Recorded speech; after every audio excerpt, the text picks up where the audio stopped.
నమస్తే అక్కయ్య, నమస్తే చెల్లెమ్మ, నమస్తే నమస్తే అక్కయ్య, నమస్తే చెల్లెమ్మ. తెలుగు రాష్ట్రాల చరిత్రలో కొన్ని పేర్లు చెప్పగానే గుండె ఒక్కసారిగా పులకరించినట్లు అనిపిస్తుంది. అలాంటి పేర్లలో ఒక్క పేరే వైఎస్ఆర్. 1949 జూలై 8న పులివెందులలో జన్మించిన ఆయన సాధారణ కుటుంబం నేపథ్యం అయినా అసాధారణమైన ఆశయాలతో ఎదిగారు. వైద్యుడిగా శిక్షణ పొందిన ఆయన రాజకీయంలో ప్రజాసేవే తన జీవన వ్రతంగా తీసుకున్నారు. వైఎస్ అంటే కేవలం ముఖ్యమంత్రి కాదు. వైఎస్ రైతులకి అండాదండ. వైఎస్ పేదవాడికి ఆసరా. వైఎస్ ప్రజల్ని అమ్మలా ఆదరించే హృదయం. పాదయాత్రలో ఆయన నడిచిన దారుల్లో వైఎస్ చూసిన ప్రజల కష్టాలు, కన్నీళ్లు ఆయన మనసులో చేరాయి. నా అక్కల చెల్లెళ్ళ కళ్ళల్లో కన్నీరుకుతోంది. ఈ కన్నీటిని శాశ్వతంగా తుడిచినంత వరకు ఎన్ని త్యాగాలైనా నేను చేస్తానంటుంది.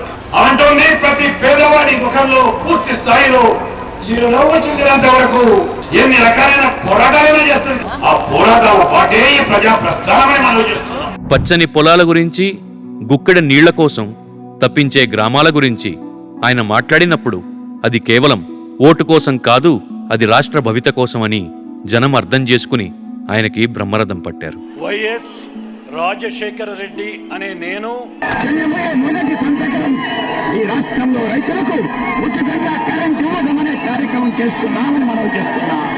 ఆరోగ్యశ్రీ ఎన్ని రకాలైన కొత్త కొత్త కార్యక్రమాలు వాళ్ళు ఏర్పాటు చేశాం. 108 చూడండి. ఇక్కడ ఎవరికి ఎక్కడ ఏ గ్రామంలో ఒక గర్భిణీ స్త్రీకి ఇబ్బంది వచ్చినా, ఓ చిన్న పిల్లవాడికి ఇబ్బంది వచ్చినా ఉన్నట్టుండి ఆసుపత్రికి తీసుకొని పోవాల్సి వస్తే ముందు రోజుల్లో ఎంత ఇబ్బందులు పడేవాళ్ళు మీరు.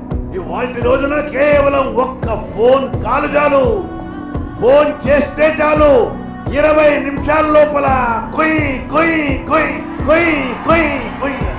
రైతు బీమా, రాజీవ్ విద్యా మిషన్, అభయహస్తం వంటివి పథకాలుగా కాకుండా ప్రజల జీవితాల్లో, వారి జీవన శైలిలో మునుపెన్నడూ చూడని మార్పుకి మైలురాళ్లయ్యాయి.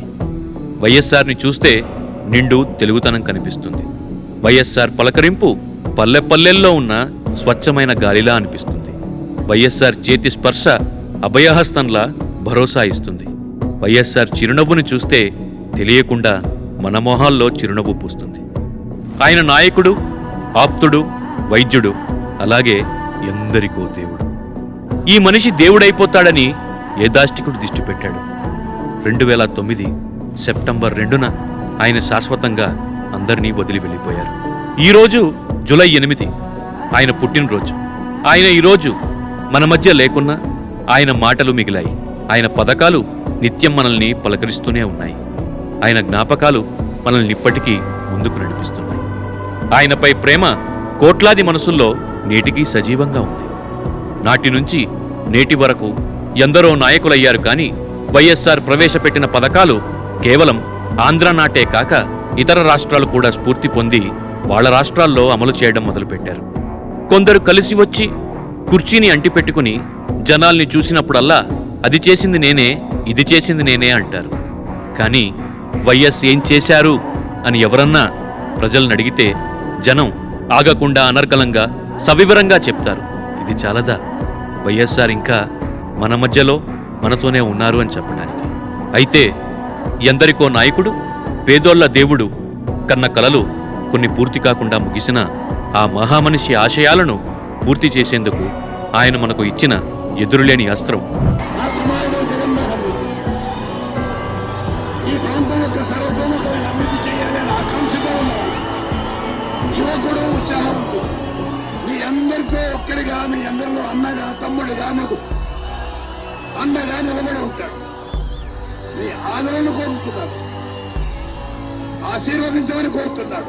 భయమెరుగని తనం, ఢిల్లీ కోటల్ని పిండి పిండిగా కొట్టే చైతన్యం, మాట ఇస్తే ఎంత దూరమైనా వెళ్లే మొండిఘటం, ఓడినా వెన్నుచూపని లక్షణం అందరికీ అర్థమయ్యేలా చెప్పాలి అంటే మన నాయకుడి వారసత్వం వైఎస్ జగన్.